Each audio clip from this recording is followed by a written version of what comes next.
नमस्कार दोस्तों, स्वागत है आपका स्लीपी क्लासेस पे। मेरा नाम है आयुष रैना और मेंस आंसर राइटिंग की 5 ऐसी मिस्टेक्स जो generally most of the candidates करते हैं और अगर वो पहले ही इन्हें अवॉइड करना स्टार्ट कर देंगे तो उनके जो प्रिपरेशन की जर्नी है वो ज़्यादा आसान हो जाएगी। मैं ये पॉइंट आउट करना चाहूँगा कि मैंने खुद के एक्सपीरियंस से और बाकी जो सक्सेसफुल और अनसक्सेसफुल कैंडिडेट्स हैं उनके साथ मेरे पिछले 5 साल के इंटरेक्शंस को जो समराइज किया है वो इन 5 प्रॉब्लम्स के थ्रू मैं आपको बताना चाहता हूं। सबसे पहली प्रॉब्लम आंसर राइटिंग में आती है कि हम सिलेबस के कंप्लीट होने का अंत का वेट करते हैं। When we want that syllabus should end and then we will start answer writing.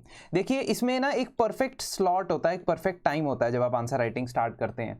It is definitely not at the beginning of your preparation. अगर आप अपनी प्रिपरेशन स्टार्ट कर रहे हैं, अभी शुरू कर रहे हैं, तो 2 या 3 महीने तक तो कोई ज़रूरत नहीं है इसमें इंडल्ज करने की। लेकिन अगर आपको 6 से 8 महीने हो चुके हैं प्रिपरेशन करते हुए, या इवन फॉर दैट मैटर अगर आपने जुलाई महीने में प्रिपरेशन स्टार्ट की थी और अब नवंबर महीना चल रहा है, तो मतलब रफली 4-5 मंथ्स के आसपास हो चुके हैं, then you can proceed with step by step answer writing. क्योंकि अगर आप सिलेबस खत्म होने का वेट करोगे तो trust me bro and trust me everyone who is preparing, ये सिलेबस कभी कंप्लीट नहीं होता है। दूसरा, आप सिलेबस कंप्लीट कर लेते हैं किसी तरह एक सब्जेक्ट का और फिर सीधा प्रीवियस ईयर क्वेश्चंस करने लग जाते हैं। That can also be a disheartening exercise. Reason is कि प्रीवियस ईयर क्वेश्चंस को जब ड्राफ्ट किया जाता है तो वो आपकी सिर्फ और सिर्फ स्टैटिक अंडरस्टैंडिंग या स्टैटिक कोर सब्जेक्ट्स की अंडरस्टैंडिंग नहीं चेक करता है, वो आपकी अंडरस्टैंडिंग के साथ साथ आप किस तरीके से करंट इवेंट से, रीसेंट अकरेंसेस से उसे जोड़ सकते हो, उसे भी इवैल्यूएट करना होता है आपको।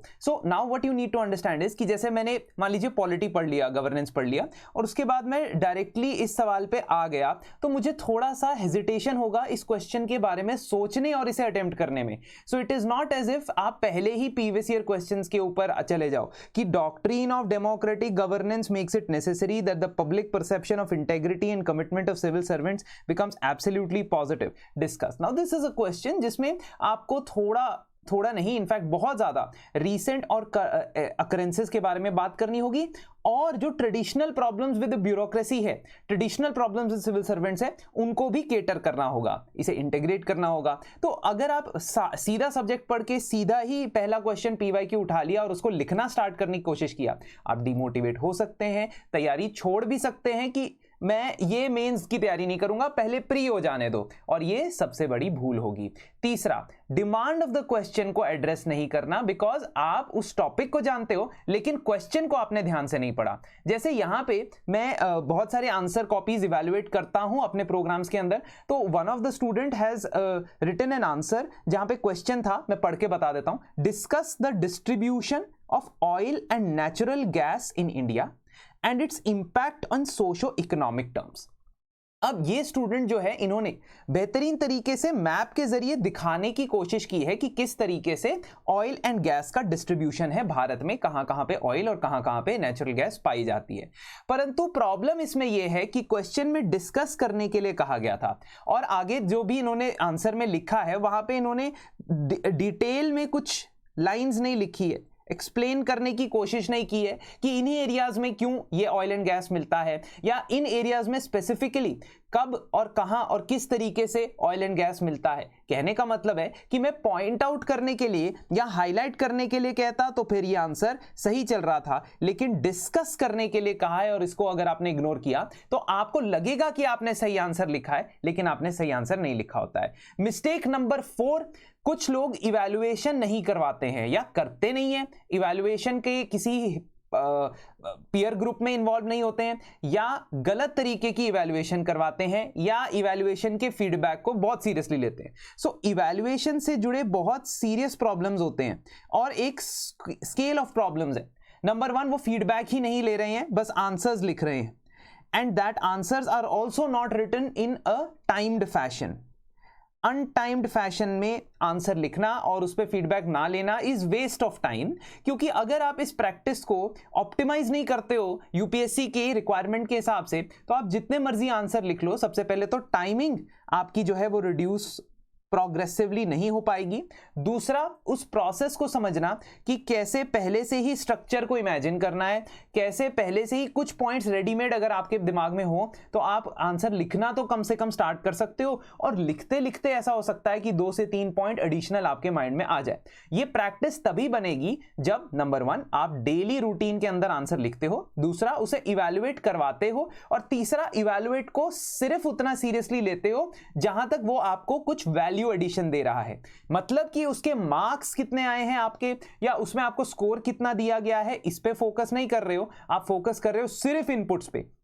फॉर एग्जाम्पल यहां पे मैं एक स्टूडेंट का आंसर चेक कर रहा था, 10 मार्क्स का क्वेश्चन था, बट 10 मार्क्स के क्वेश्चन में भी क्रिटिकली एनालाइज करने के लिए कहा गया था कि टेक्सटाइल इंडस्ट्री के क्या चैलेंजेस हैं।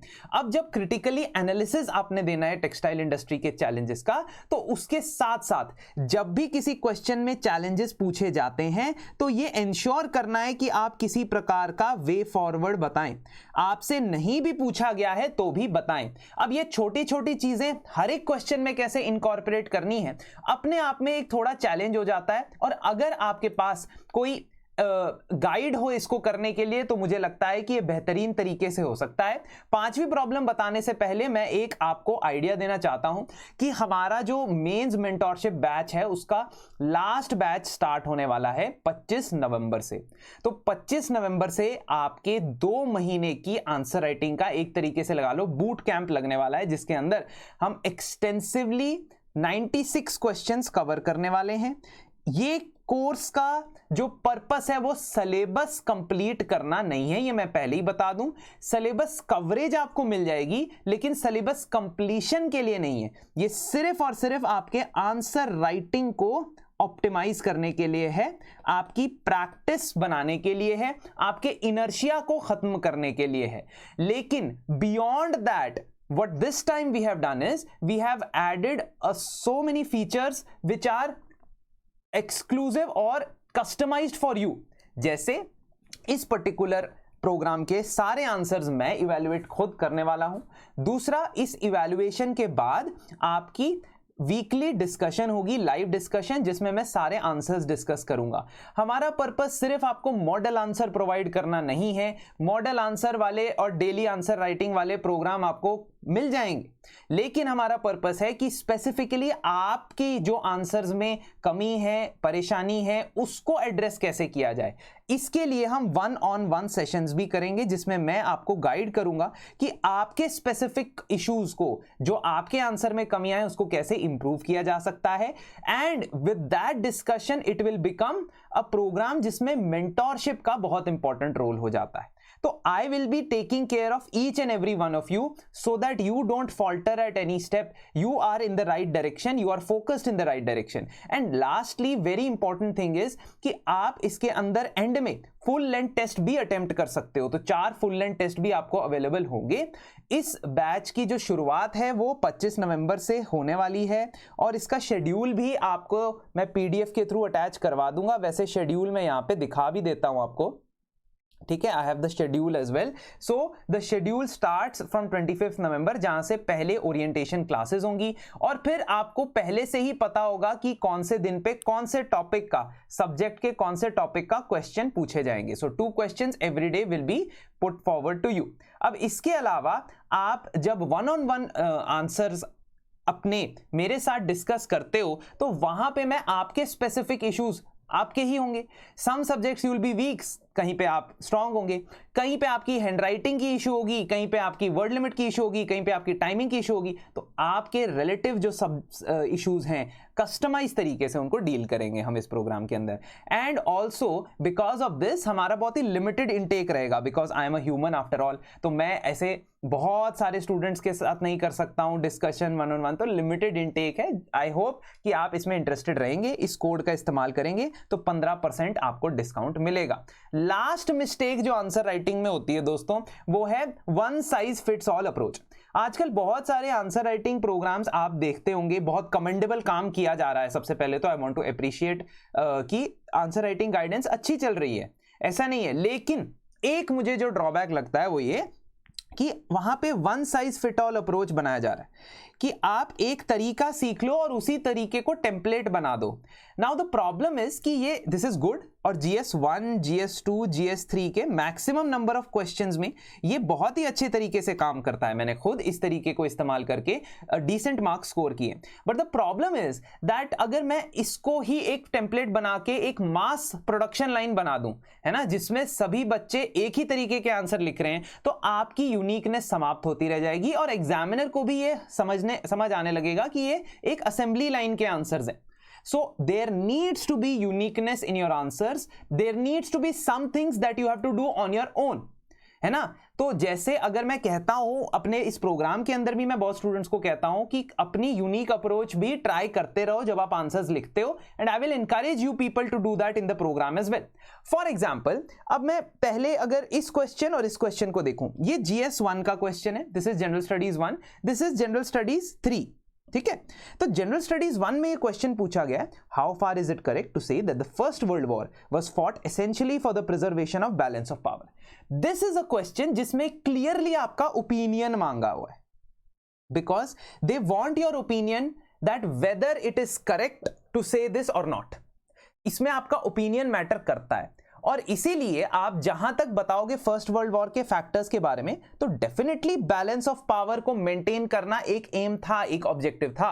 But apart from the balance of power between the Axis and the Allied powers, there was also other factors which probably were not uncontrollable, है ना। बाल्कन एरिया के अंदर जो इंटरनल फैक्शनलिज्म हुआ था, वो तो this is not balance of power, that is something that happened internally with in the Balkans, जहां पे अल्बानिया, सर्बिया, मोंटेनिग्रो, ये सारे आपस में एथनिक नेशनैलिटीज के बेसिस में देयर वाज सम कॉन्फ्लिक्ट। हाँ, इसको जरूर पैन स्लैविज्म के अंदर लाया गया, बाय रशिया प्रमोट किया गया, but there are some factors which were outside this quest of balance of power. तो कहने का ये मतलब है कि आपसे कुछ क्वेश्चन में आपका ओपिनियन पूछा जाता है, कुछ क्वेश्चन में आपका ओपिनियन नहीं पूछा जाता है, they are very clear about it. Describe the context and salient features of Digital Personal Data Protection Act. 2023 में भारत की पार्लियामेंट ने Digital Personal Data Protection Act pass किया।